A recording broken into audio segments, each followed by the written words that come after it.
Welcome to the Culture of Things podcast with Brendan Rogers. This is a podcast where we talk all things culture, leadership and teamwork across business and sport.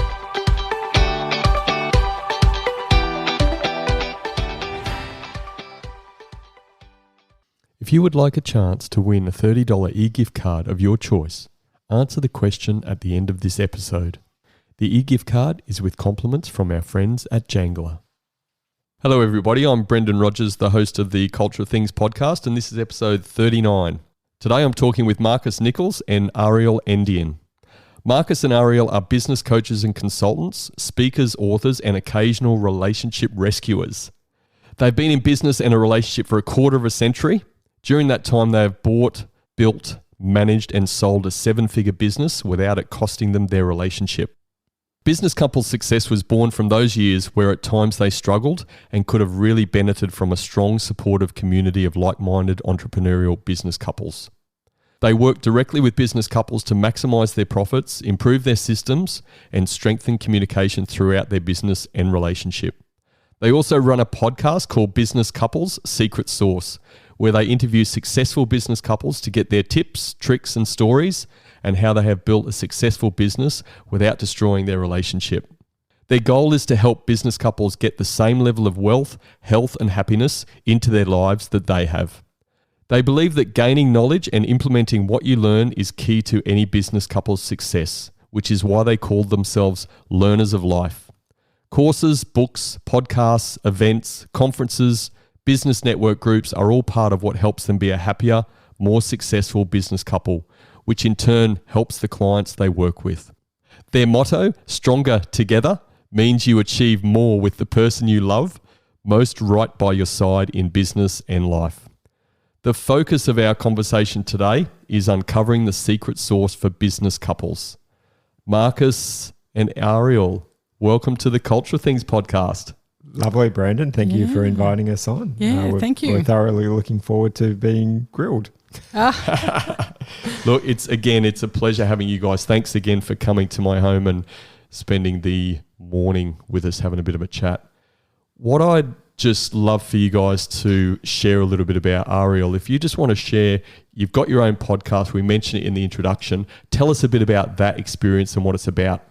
Yeah, so Business Couples Secret Sauce came about because Marcus and I have been a business couple for the last quarter of a century, and we found there was unique challenges and benefits in being in that space. And as you mentioned in the intro, we're learners for life. So we've gone to a lot of business conferences and events and networks, and we absorb business documentaries and books and all of those things and follow a lot of leaders in business and thought leaders and whatnot. And we just found no one was talking about business couples, even though they make up a huge proportion of businesses. And also the sad side of that is that a lot of businesses, a lot of relationships crash and burn in that process of being a business couple. So it's double the risk, not only can your business fail, but your relationship can fail too. Or you have great business success, but the relationship fails. So we just wanted to create something, I guess. We thought, if there's a void there, we could share our knowledge, but not just our experience, but interview other business couples about their story and their tips and tricks and hacks and get more success and strong, healthy, happy relationships out there. Yeah, well done. Look, I've listened to a number of episodes. I think you guys are doing a really good job, really relaxed environment that you've got and setting up with the people that you're interviewing. Marcus, what are you loving about doing the podcast? I'm loving meeting people. I mean, it's just fabulous to meet other business couples and hear a bit about their story and their journey. And it's a reminder, there's so many lessons, and everyone has a slightly different approach to how they actually handle being a business couple, which is really interesting. And also that the lessons of being in business, that we have as many failures as we do have, if not more failures than we do actually have wins. And that's just the journey and the process of being a business owner. You mentioned the word story, just explaining that. So how about you start first? Give us a bit of the backstory of yourself and Ariel, this super team that you guys are. We originally met, I'm an ex-chef and Ariel was front of house, and we met at a restaurant on the Hawkesbury River. which was very lovely, boat access only, and sort of jumped in within a very short period of time. We had a child on the way and just, developed ourselves. I wanted to get out of cooking. I'd been cooking for 10 years at that point, so decided that it was an opportunity to run my own business. I always had people around me who were... I always worked for people who ran their own businesses in smaller restaurants. I never did the large hotel sort of networks. So I was really infused to want to embrace that industry, or not the industry, but to embrace running my own business. So I was gung-ho to do that. I just didn't know exactly what it is I wanted to do. So I started a business here on the Central Coast, interesting enough, about 25 years ago.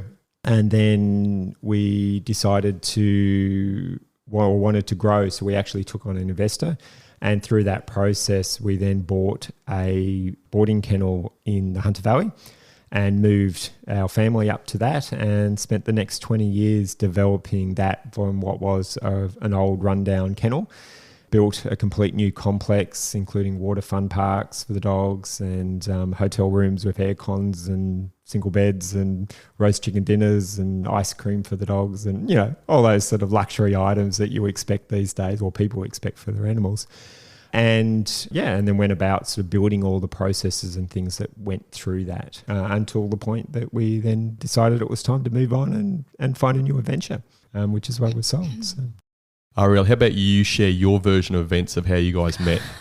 Is that assuming it's different? Well, Well, I do joke that I got into this entrepreneurial mess because of Marcus, because he had a strong driver to be his own boss and to create his own income, and I probably could have just chucked along doing, working for someone as long as I liked where I was. However, I'm now infected with it. Thanks, Marcus. No, look, there's unique challenges. Like running a business is hard, there's a lot. It's a lot easier to just show up at work, do a good job and go home. And, most bosses think you're a bit of a superhero if you're just doing a little bit above average job, which we always did. And entrepreneurs tend to be those people that work good and hard for someone else and see things and bring improvements and all of that. They're just doing it with someone else.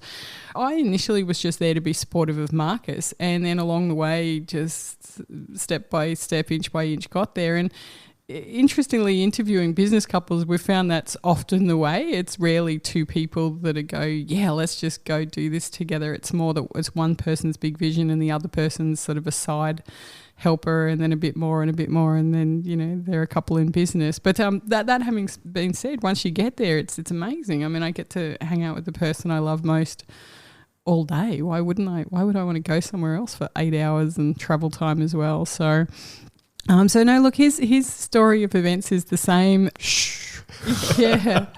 Yeah, so kind of got some things right.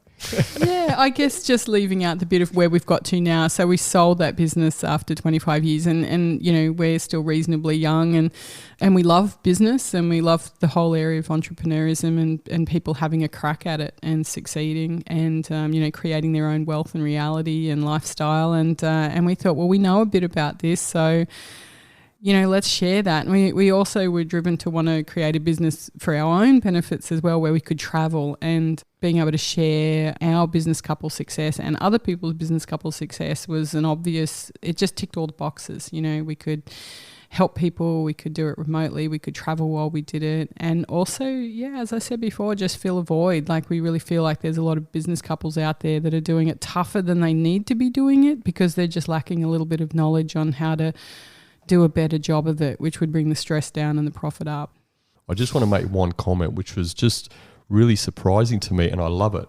It sounds like normally the female is infiltrating the male's head in a relationship, but it sounds like your thoughts and business ideas have infiltrated the female head, Marcus. How the hell did you do that? Jedi mind tricks. Yeah, that's it. I took early learning classes on how to master the art of the female space.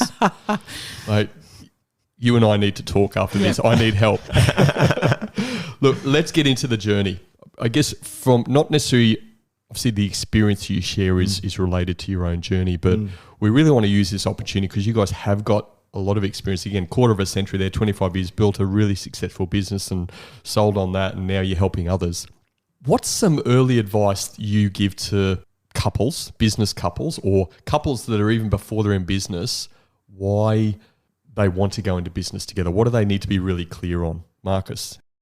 From my point of view is that they need to be really clear on their why. Why do they want to be in business together? That's the first part. The second part of that is, as a business couple, how strong is your relationship? Is there things that aren't quite right? Because when you enter the business world, it ramps up the relationship stress level to a whole other level, like having children and things like that. So you're wanting to be making sure that you've got that comfortable and your discussion, your communication is really, really strong. Because if it's not, it's just going to come undone. But yeah, certainly the why. The why is a really big issue, because if your why is not there, then where you end up is not going to be where you're thinking. And sometimes what happens is people's whys are different. So, the male's why may be this, but the female why is this, and it could be around the amount of hours they want to put into the business. It could be around the length of time they want the business to run for. It's the whole raft of those sort of things, which is why it's really important to go through that. And goals, I guess, would come into that as well. So, yeah, I'd call it the vision as well. Like the why and the vision are sort of overlap in some spaces, but, your why, you want to go into it, and then what your vision is for the business, in the short term and the longer term, so that you can be clear that you're on the same page with each other. In your business, the business couple success consultancy you have now, have you ever had an opportunity to engage with a couple that are thinking about going into business? So that early stage of their, we're not quite sure, but we need to have a chat with somebody and get some coaching. Sadly, less so, just because people tend to think they don't know what they don't know, unfortunately. So, usually you learn retrospectively. Unfortunately, I know that now. It's probably more casually people say, my husband and I are thinking about doing a cafe, more conversationally when we meet people socially or at business events and things. And it's like, well, have you done this or this? And they're like, So you can tell they haven't thought about it. We do, but more so people that are already there and it's not turning out how they were expecting it to turn out. It's more pressure, more stress, or not enough customers, or they're fighting, or they're overwhelmed, or different things. So less so pre. Would you say that? Yeah, absolutely. Less so pre. Most of the pre is really just conversations. It's really just sort of, where you're meeting people and you're having those conversations with people. And it's more, they haven't thought to engage us at that point, which really would make a great deal of benefit if they did for their well-being overall. The people that have a tendency to engage us are much further along the path. And usually it's because they've hit a brick wall. But we are hoping, and I think it is the case, and as it develops more, that the podcast Business Couples Secret Sauce is a great thing for people who are dreaming about being a business couple, to be hearing business couples saying, some of their wins, some of their successes, some of their disasters, what they've done to be successful and made it through certain points. And certainly that's a good spot where people that are thinking about being a business couple can get great tips and advice without having the cost, I guess, or the commitment of one-to-one coaching. Let's talk about the contrast of, say, strengths and weaknesses first of all, because let's pull on your own experiences. Running a successful business for 25 years, done really well. So you must have complemented each other fairly well in some areas. Ariel, again, what would you say were the strengths that you brought to the business? So for me, I'm a good creative thinker, good lateral thinker and creative thinker. And I'm good with people. Like, I'm good at reading people and understanding the interrelations between staff and people. Like, I can see a lot of that sort of stuff. And creating things like the structure of things. So they're probably my strengths. Certainly with employing people, it's good to be able to read people well. I don't know. I always focus more on my weaknesses than my strengths, which is funny. Don't worry, we'll get there.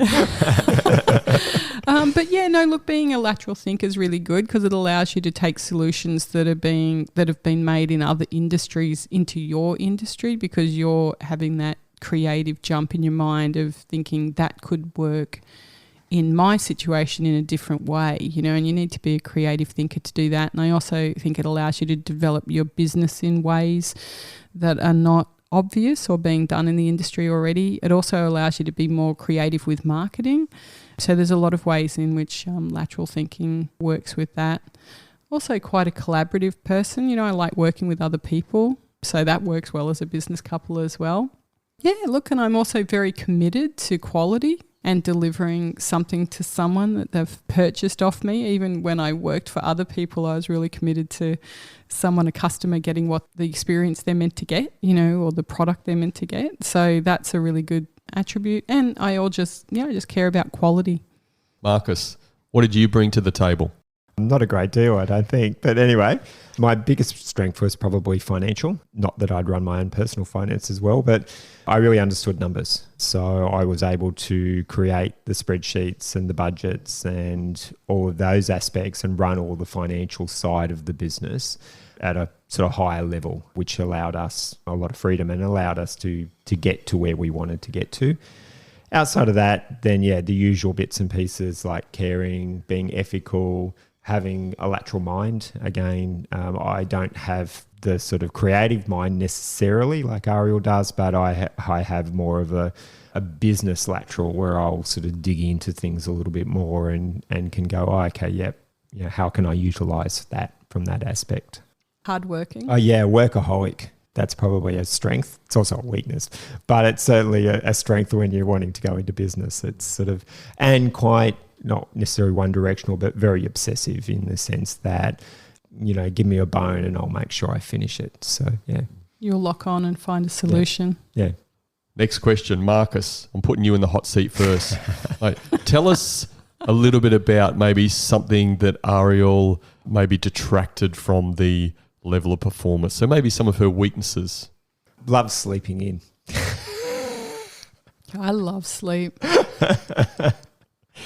I'm not sure sleep's a weakness, is it? Like we need to replenish our body, don't we? Well, there's replenishing the body and then there's 10 hours, so let's define that a little bit. But, yes, that's certainly one. I'm probably hot-headed, quick to react in a little bit of a hot-headed. She's had to learn to rein that in. And usually in our conversations, it's usually if she fires, then I don't say much. I let her go through her space.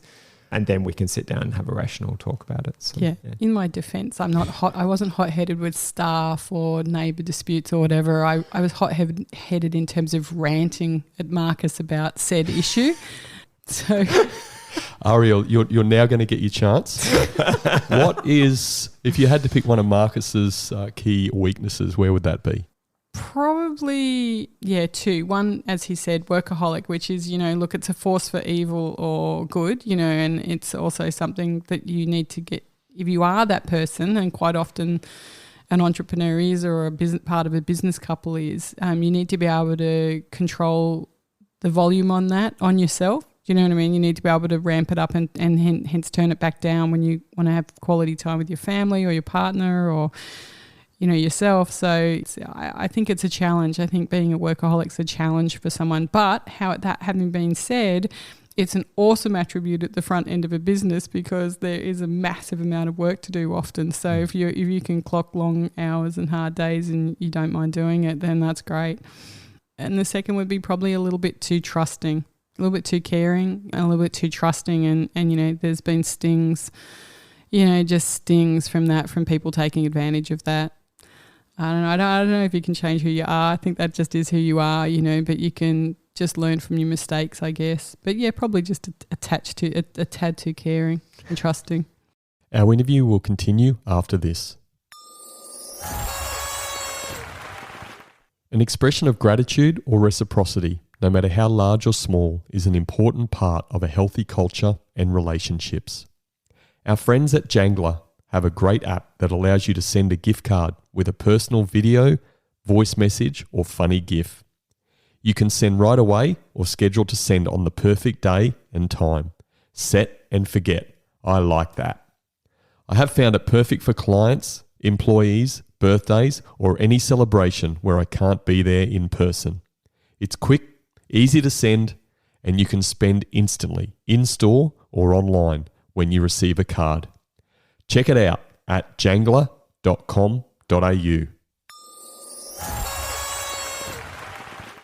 Red flags. Your glasses are making me think of red flags. I love those glasses. Thanks. I want you guys to just share, what are the red flags, Ariel, that you see in business couples that you walk away and you guys go and have a tea or some lunch together and think, oh, this one's pretty challenging. I can't see this surviving. I don't think there's ever a can't see this surviving, because it's hard to know when something's sort of a bit fatally doomed and what's just to do with the fact that there's just too much stresses there that don't need to be there. But a red flag for me when people are in business is when they're overlapping too much. So they're both trying to do the same job, or they're doing separate jobs but they're over each other's shoulders too much when they don't need to be.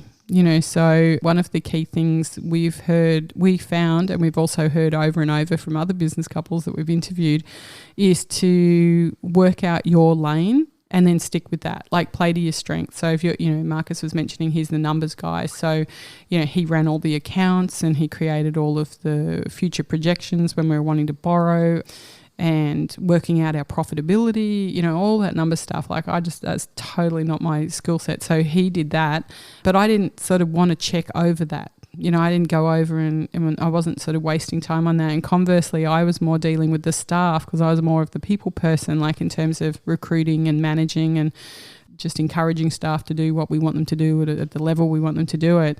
And Marcus wouldn't really be over my shoulder on that either. That having been said, we'd still sort of weigh in here and there on things if we thought we could contribute something or if we thought the person was sort of off on something. But by and large, you're going, that's what you do well. I mean, not dissimilar to if you employed someone to do it. Like, you employ a team around you so they're good at what they do. So you don't do it, so that's the whole idea. So that would be my big one. The red flag is when people are sort of all either over each other's shoulders on their lanes. It's like, work out what you do well and then do that well and don't be over each other. That's a big red flag. The other one that I would throw in there is around communication, the respect and communication within the couple. So if they're actually fighting at work or they're talking down to each other, so they may not be fighting, but their verbal communication towards each other has quite strong context to it, that's a red flag. That's like, because you're disrespecting your partner in this workspace, so you're disrespecting them from all of those sort of things. No one leaves that at work. That's going to come home with you. You've got to make sure that if that's going on, that's where it's like, okay, you guys need to pull back on this. You need to find a strategy and a method that allows for that communication and to remove that reactional, because you mightn't do it to a staff member, but you think you can do it to your partner. You think you can call your partner something, but you wouldn't call a staff member that. And that's, one of the really big red flags. Marcus, it's a great point. You've opened the door and I'm going to walk through it. Tell us about a situation that comes to mind where that's happened to you guys. There's got to be more than one occasion in 25 years, but what can you think of now to share?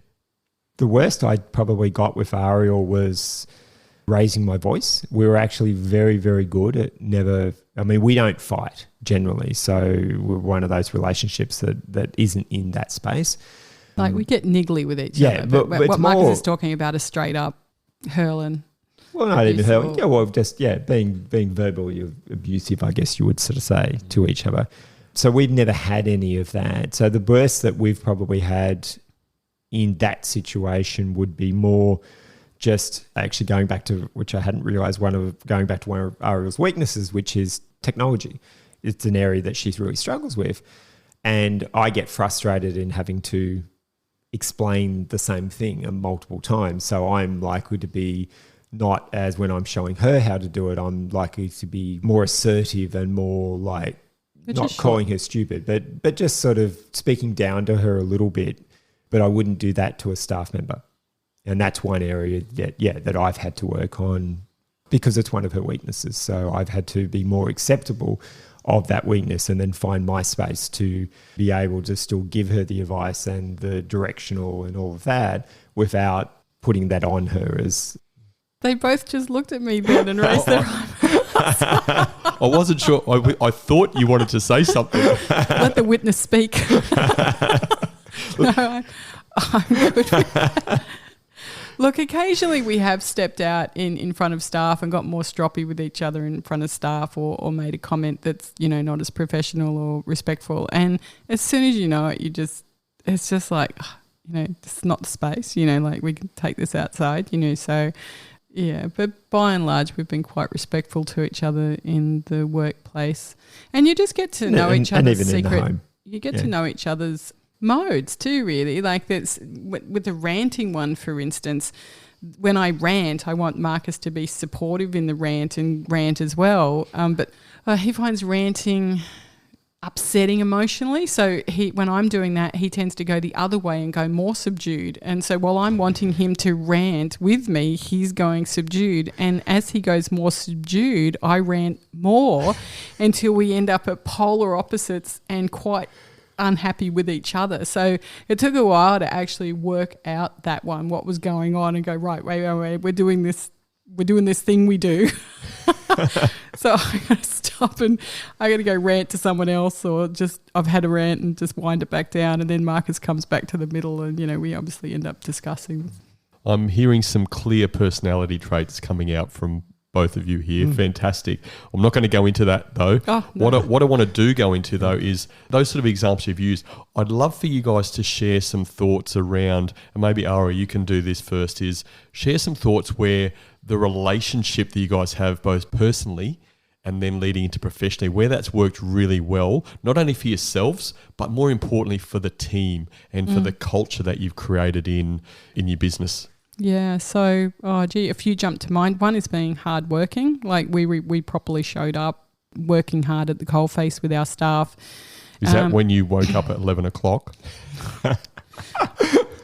Love it. No, Love it. I used to get up at 6. If I had to get up, I do. Yeah, I could do it if I have to, but it's not my nature. It's not I'm a night owl, So the other is having a really hardcore commitment to quality, and that being a driver for ourselves and expecting that of staff. We would lead by example with that. So we made sure we crossed all our T's and dotted all our I's, and would go back ourselves and do it again, or just go that extra effort to make sure the service is better or the product is righter, And you've got to be doing that. You can't expect your team to follow your advice to go the extra mile if you're not going the extra mile. So we were completely on that. Yeah, and again, respect. We expected our staff and our team to respect each other, and we definitely showed that. And we showed respect to each other, but also to our staff. So we were strong on respect. Yeah, so they're 3 really key things that we have for ourselves that we would take into our coaching of our team. Marcus, I'm going to get you to do the flip side of that. Is there a situation where potentially because of the personal relationship you guys have, being a couple, where that may have had not always the desired impact on the business, the environment, the team, the culture? Divide and conquer is one area. Staff can look to divide and conquer you, which you can talk to that a little bit. So the divide and conquer, it's a bit like children, and staff fit into that category. When you have 2 equal owners, it's like, of a business, it's whether it be a couple, whether it be a partnership, there's always that situation where one staff member, they understand the strengths and weaknesses. Staff learn the strengths and weaknesses of their bosses, and they know which one, that if they want to have this day off, or if they want to get this or whatever it is, they know which which boss to go to ask from that sort of point of view. And that can sometimes be a problem if you're, as a couple, are not aligned, because if you're not backing each other up. So if someone goes to Ariel and sort of says, hey, can I leave work early today because I need to go and do this? And she says no, then comes to me, I'm likely to sort of go, have you asked Ariel? Or because I know that it's a question that would have been asked to her first, because she's the front of that. So they wouldn't come to me to ask that. And if they've come to me to ask that, then I definitely know that they've already asked her. So, little things like that. Another one is if you haven't been clear about your roles, if you haven't worked out your clear roles, then the team doesn't actually know who they're meant to go to for what. For advice on certain things, Yeah, or on anything really, like on how to do something. For instance, Marcus had his staff that he managed that was in his skill set, and I had my staff that I managed. So it was very clear to them who they needed to see about what thing. But that goes back to being very clear about what your job role is. I'm going to ask Ariel this. I think that's probably fairer for you, Marcus. How did you guys settle disagreements when they came up? I'm looking forward to hearing this.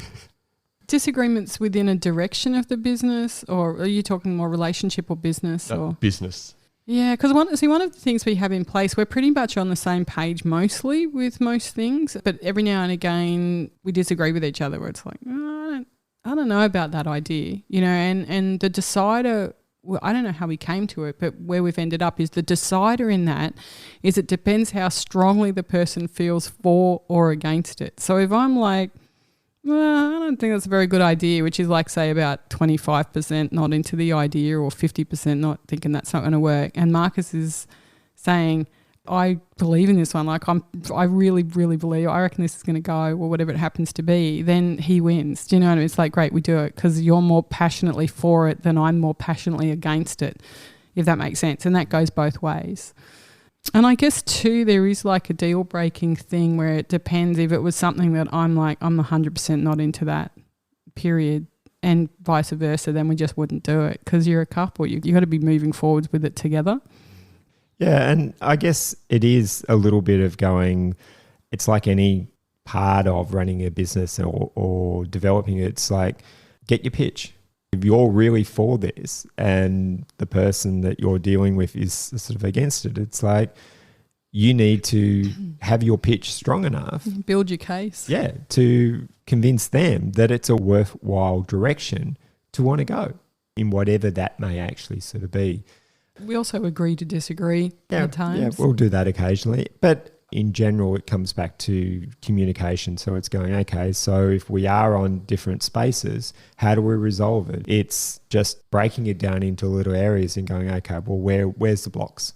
And then we work through those blocks to then actually get to the end result. And once you've got through that, you actually then know one way or the other of what it is, needs to be worked through. And quite often the thing you're arguing or the thing that's a contentious issue is not actually the issue.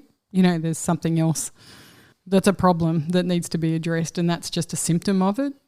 If we think about just moving on to more of the challenges in being a business couple, first of all, your own experiences, what would you say is the biggest challenge you came up against in business, having your own business, and how you guys worked through that as a team? We ran a 7-day-a-week business, and running a 7-day-a-week business meant that you at times struggled to have the freedom for your family that you wanted, or it meant that only one of the couple could go to events, opposed to attending them as a couple. And that was challenging at times, particularly in the early periods once we grew the business and we had the staff to be able to sort of do that. So yeah, certainly that was a challenge. But the fact that it can dominate your life, if you're not very clear about when you turn business off and when you turn it back on, especially we lived on site as well, and it was a 7-day-a-week business. So I think for a long time we just let it win, let it dominate, and didn't take enough family time or quality time for each other or us or yourself even. That's one of the things we coach people on, that you really need to do that. You really need to turn it off, because otherwise you can just dominate your 24/7, your waking hours, and dreaming about it as well. Because businesses are quite overwhelming and they fill up a whole big part of your life when you run your own business. And as a couple, it comes home with you, everything. And you really need to do that. You really need to make sure that you cordon off that bit of time that's just for you, that's got nothing to do with business. It's just about life or fun or travel or development or romance or, whatever you want to action, whatever you want to put into that spare time that's not to do with work. Yeah. I mean, one of the questions of our podcast is, one of our random questions is, do you allow business into the bedroom? I have heard that question. And, and for some people they do, because it doesn't matter. But for other people, it's a big issue. It's like, it's just off, They don't even know our business at home, some people. You're risking your relationship. It really is just the key one. Like when you start your own business, you're risking your time, but at the end of the day, if it doesn't work and you go back to what you were doing, you've lost a year or 2 or 3, you're risking money. If you've saved up 50,000, 20,000, 100,000, or your parents have invested or whatever, you've risked time and money. And that's it. If you have if you've got a partner that does something else, but it's your own business, then you're not both go to jobs. You're not risking your relationship. Whereas when you go into business as a business couple, you're putting your relationship up there along with your time and money to lose. Actually, another challenge that I just sort of thought of then too is, which it came back to a bit of what Ariel sort of said around where business dominating your life, is where you have communication that's not business. You have topics and time where you're out where you're not discussing business, because you can often sort of go out to dinner but you're talking about business opposed to talking about life. And for some people that's not an issue. Well, sometimes it can be fun. Sometimes it's for half the relationship it's an issue. That can be a challenge. I was just going to say there is a funny one, which is when we were running a 7-day-week business, and a lot of entrepreneurs do and business couples do. And I always used to want to make Saturday and Sunday a bit more fun, like to go buy croissants or to, I don't know, do something. And Marcus just was always like, it's just another day. I don't understand this. Like, why we can buy croissants on Monday? It's like, but it's... And there's no people there on a Monday, so I get better croissants. And more. And more. And you don't have to line up. But so that was one that you have to mark those sort of things, those moments to celebrate and do and enjoy and try, because otherwise it just all blends into just an overwhelming running of a business. And there is a lot of fun stuff in chatting about business and developing it, but cordoning off time that's not that. And also we didn't have a weekend in that business, so you need to artificially create that for yourself in some way. So if that's croissants on Sunday morning and whatever you do on a Saturday morning, I think it's important to do those things. But, your partner might not, but he would do it for me. So, and often would go do it while I was asleep, so they'd be there when I woke up, which was extra nice because I'd slept in, which is the other thing I love. So, a mistake we made in amongst things as well was we never celebrated the wins. Not enough. Not enough, like when we built the new pet resort, it was a $2.5 million build. Opening those doors, 1, getting the finance to do it, and then 2, opening your doors once it's complete. My nature as a workaholic is, well, what's next? Not to sit and look and to go, wow, I've just created something that very few people get to create. Yeah, and I would say it's not often that 2 workaholics are together. It tends to be there's a workaholic and then there's the other person. And I would say one of my mistakes was not recognising that as the non-workaholic, it was my role to step in front of Marcus and force those pauses, because it's easy to get caught up in the vortex of a workaholic's onwards motion, and you just fall into that and fall into the strength and the energy of that. So, but as the non-workaholic, I could have intervened and gone, right, and we're going to take a day off. This is amazing, and I think I did a little bit of that, but not enough. How long did it take you, Ariel, to realise that was needed? Again, over the course of the business and 7-day business, that we need to take some time out for ourselves. And when you did have that realisation, what was it that you guys did, and did it become a habit? Well, sadly, I didn't do it in a sensible approach where you go, well, there's a lot of red flags here that, we should take a break. I just let it get to the point where I burnt out. So rather than being sensible about it and going, we need to take time off, we need to take me time or us time, for me, I just burnt out, and then I couldn't function, as a worker, and then I had to sort of rebuild from that a better way of being a business couple and an entrepreneur and running a business, which is partly why we like the idea of helping people avoid having to get to that point. And I think part of that also wasn't just the workaholic thing of it, but also that idea of not allowing yourself to be weak. For some reason, it was in my understanding that you had to just be infinitely strong in running a business. You had to be able to jump all hurdles, high mountains, be an awesome mum, great partner, make the business successful, make it twice as successful, because you always read about uber successful things, not moderately successful things. So, and whenever I wasn't coping, I thought the problem wasn't that I wasn't coping. The problem wasn't that I wasn't just pushing hard enough or trying hard enough or working hard enough. And it's like, So I really had to run into a brick wall to learn that lesson, but I would strongly advise people not to take that strategy if avoidable. That was how I learned that just working hard and just always working hard and not intervening when your workaholic partner is working double hard. Yeah, that's how I learned that. I learned it the hard way, but I'd like to make it easier for other people not to have to go to that length to learn that lesson. Again, fascinating to me because I'm a big believer in that culture is a reflection of leadership. So Marcus, in that situation, obviously there was an impact on you with Ariel's breakdown, basically. Yeah, definitely. Which it was. How did that impact you? And even on reflection, how do you think maybe even some of your behaviours impacted that situation occurring? While it was going on, I mean, I just had to double down and pick up the slack. Marcus had to work harder, which is probably not the outcome you would want for the But getting to the end of it and the recovery of it, it's the learning to the emotional aspect that you need to learn to understand and support someone else's feelings in those situations. It took a bit of learning from my end. Did I do a good enough job? Probably not, but I understand it better than I did. So if it was to happen again, we aim for it not to happen again in everything we do. So I'm probably more sympathetic. I don't push to the level I used to push. So I'm conscious of those sort of things, you know.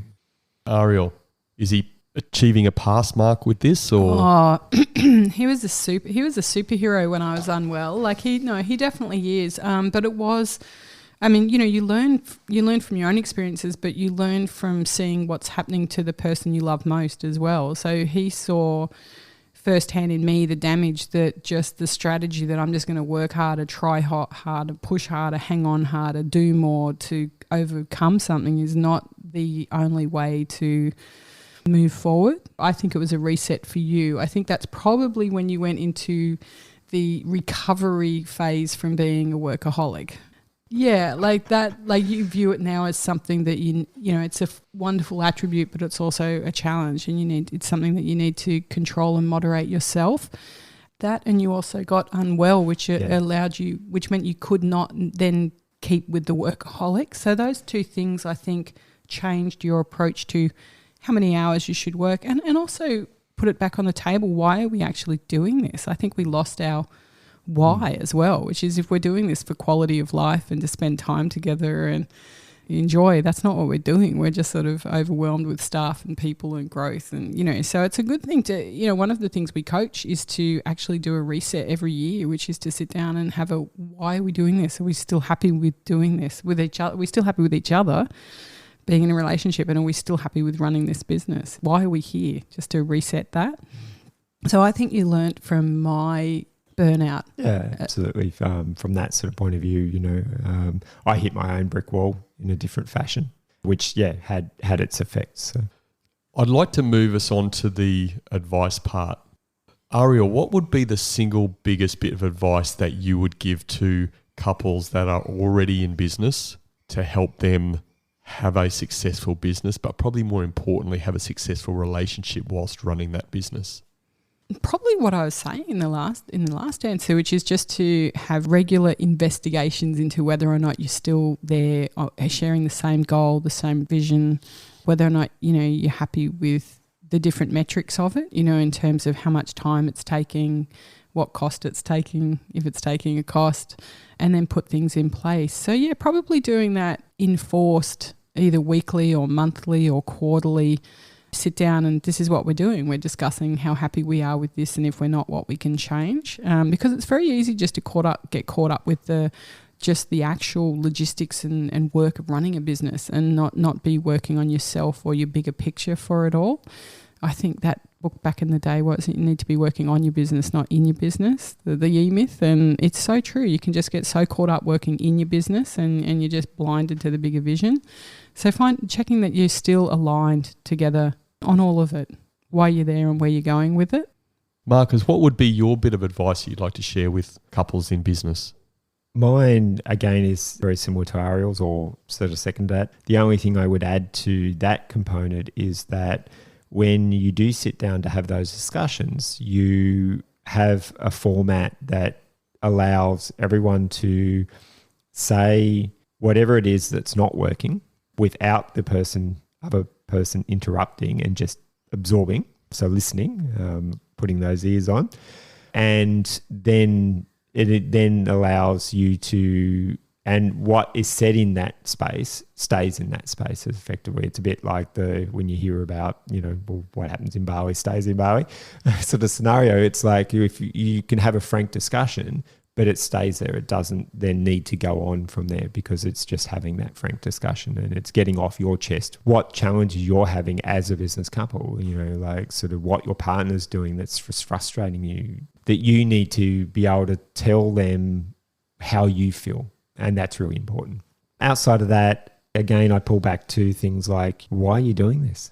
Make sure your why is right. Make sure you both are in the same space, because if you're not, it's going to destroy your relationship. It's as simple as that. It's going to destroy the business and your relationship, and it's a double whammy.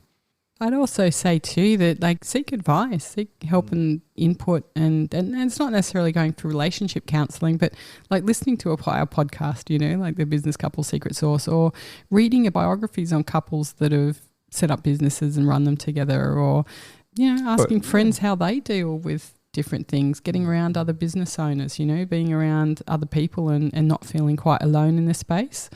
And even educate yourself, and get coaching. Get coaching, and even in your space, Brendan, where you're talking about sort of how to manage teams. At the end of the day, as a couple, you're a team. You are a team. You're a team of two. You're the A team. Yeah, it's if you're struggling with that, and from a business point of view, it may be not that you need relationship counselling. It's more that you actually need someone who can come in from a team management point of view and work with you as a team, as a couple, to work through those challenges. Ariel, I'm going to start with you. Okay. What? You look so serious. It's my poker face. Love it. What is the single biggest quality that Marcus brings to your relationship? He's really loving and caring. I just feel like he has my back. I have complete trust in the fact that my well-being, he cares about my well-being as much as his own. Marcus, I gave you a little bit of time to think about it, mate. Yeah, I need time to think. It's part of my It's my part process. of your personality, which is why I did ask you second. Yep. Thank you. Appreciate that. What would you say is the single biggest quality that Ariel brings to your relationship? Her caring. Yeah, it's a simple fact that, similar to her, is that she genuinely cares for my well-being on a daily basis, is conscious of that, and is more than happy to allow me space when I need space. He's also funny and smart and cares for other people actually too. It's not just caring about me. He just has a big heart, but he is funny and smart too, and I love that as well.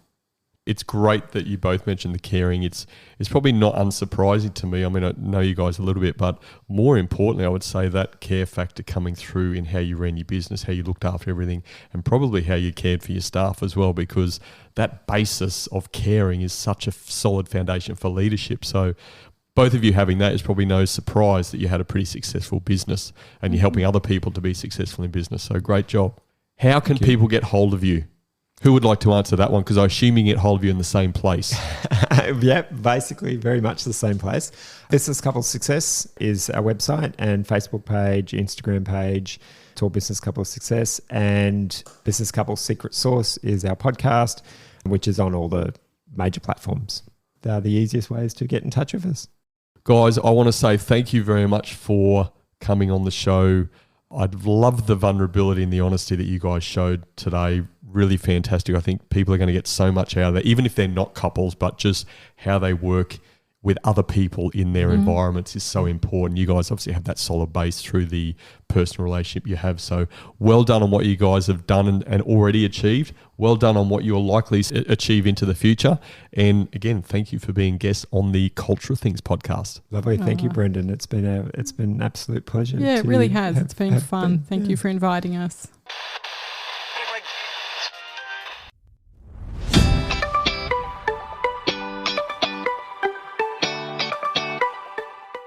Marcus and Ariel are a fantastic, energetic couple. They speak from real experience around the challenges of being couples in business. They're very passionate about helping other business couples succeed. Marcus and Ariel's podcast, Business Couples Secret Sauce, is testament to their commitment to share knowledge and experience to help achieve their passion. These were my 3 key takeaways from my conversation with Marcus and Ariel. My first key takeaway: leaders get everyone on the same page. It's not about the leader coming up with what the page looks like, but it is about ensuring as a leader you are helping to get the level of clarity needed so that the whole team are aligned. Marcus and Ariel both reinforce this message from their own experience and with helping other business couples. It is imperative that the team, and in this case the business couple, are on the same page. My second key takeaway: complementary skill sets are a foundation of success. As a business couple, or in any business partnership, it is very important that each of you understand your strengths and weaknesses. Play to your strengths as much as you can and ensure there is absolute clarity about the responsibilities of each partner. Going through this process will undoubtedly uncover complementary skills each of you have. Getting clear on this and then taking action on it will set a solid foundation for your success. My third key takeaway: celebrate the wins. Taking time to do this is important. Business is a grind. It can be a very rewarding grind, but if you don't stop to reflect on what you have achieved, the grind can become more and more daunting. Ultimately, this could result in breaking down and therefore being forced to stop for much longer than you would have needed to if you took time out initially to celebrate the successes and the wins. So in summary, my 3 key takeaways were: leaders get everyone on the same page. Complementary skill sets are a foundation of success. Celebrate the wins. To win this week's $30 Jangler e-gift card of your choice, answer this question: what is the name of Marcus and Ariel's podcast? Send your answer to brendan@brendanrogers.com.au. Thank you for listening. Stay safe. Until next time. Thank you for listening to the Culture of Things podcast with Brendan Rogers. Please visit brendanrogers.com.au to access the show notes. If you love the Culture of Things podcast, please subscribe, rate and give a review on Apple Podcasts. And remember, a healthy culture is your competitive advantage.